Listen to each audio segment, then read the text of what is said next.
Lahat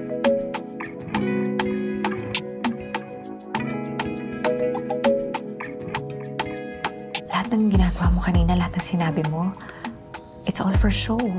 You really know me so well.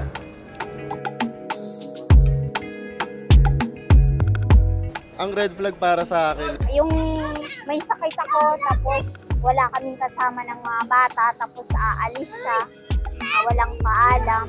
Hindi kanya kinoconsider sa mga bagay na major decisions. Kapag nagsa-start ng maging manipulative yung isang relationship or one person, hindi nagsasabi ng totoo. Umalis ka nang hindi ka nagpapaalam sa akin.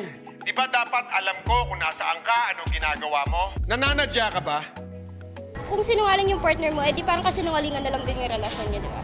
Hindi niya ako sinasali sa plano niya sa future. laging umaasa sa lalaki. Siyempre, kailangan ko isipin buhay ko. Yung katulad sana sa kanya, isipin niya rin yung sarili niya. Sakit kasi sa akin bilang isang babae yung ganun. Hindi niya ako muna samahan habang kailangan ko siya.